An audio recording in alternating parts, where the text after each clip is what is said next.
Vous êtes contre l'obligation vaccinale des soignants?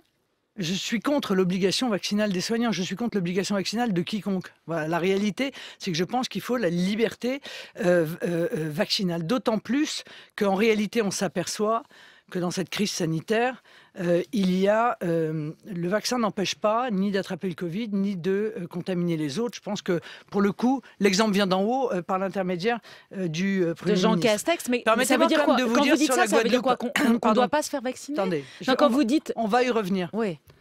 Est-ce que véritablement, ça change quelque chose? Moi, je suis vacciné. Je pense que le vaccin est utile pour empêcher les formes graves du Covid. Ça, c'est une certitude. Mais la vraie question, c'est est-ce que le vaccin peut empêcher la circulation du virus? Je pense qu'aujourd'hui, la réponse est non. Donc, à quoi sert le pass sanitaire? À part à laisser la population sous une forme de contrainte qui est en même temps inutile et disproportionnée. C'est ça la question que je pose au gouvernement et je n'ai pas de réponse à cette question-là. Ouais. La troisième dose généralisée à tout le monde, vous êtes pour ou contre? Mais je n'ai pas à être pour ou contre. Je pense que chacun doit être libre de le faire ou non, puisqu'en réalité, c'est sa propre vie qu'on met en jeu. Et c'est à chaque personne de déterminer le bénéfice-risque pour elle.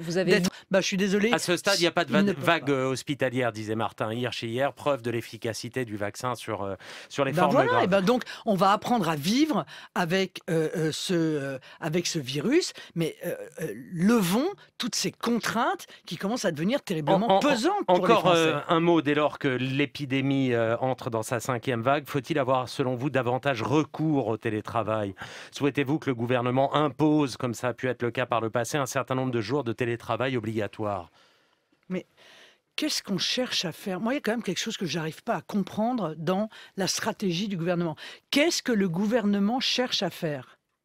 Il cherche à empêcher la circulation du virus. Rien, manifestement, ne peut empêcher la circulation du virus. Voilà. Donc, toutes ces obligations n'ont pas de sens. Alors, on fait rien? Mais si, à vous écouter, on fait quoi? Vous seriez au pouvoir là, avec une épidémie qui revient de manière fulgurante, vous faites quoi? Ni passe sanitaire, ni télétravail, ni quoi? D'abord, je suspends la suspension des soignants et de tous ceux qui travaillent, puisque ça ne sert strictement à rien, et on a besoin de soignants, car le problème essentiel, c'est le problème de notre hôpital. Et ça c'est la responsabilité des politiques. Ils ont fermé des lits, ils ont laissé l'hôpital devenir le premier désert médical de France, avec 30% des postes non pourvus. Le problème, c'est l'hôpital. Pour le reste, on se lave les mains, très bien, parfait, pas de problème. On met un masque dans les endroits où il y a du monde, pas à l'extérieur. Dans les endroits où il y a du monde, pas de problème.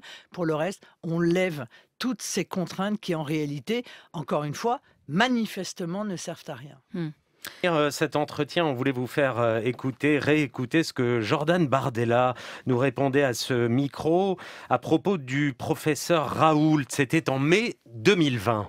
Didier Raoult, c'est le sanitairement incorrect. Il est peut-être à la médecine ce que nous sommes à la politique. Voilà, il est peut-être à la médecine ce que nous sommes à la politique. Ça vous fait rire? Ça vous fait rire? Est-ce que vous le rediriez aujourd'hui, alors qu'une enquête de Mediapart révèle que Raoult pourrait avoir falsifié des résultats scientifiques afin de démontrer l'efficacité de l'hydroxychloroquine? Non, mais il n'y a que vous pour considérer que les enquêtes de Mediapart sont somme toute un jugement définitif. Vous voyez, moi, je n'ai absolument aucune confiance dans les enquêtes de Mediapart, et pour cause, je sais comment elles sont faites.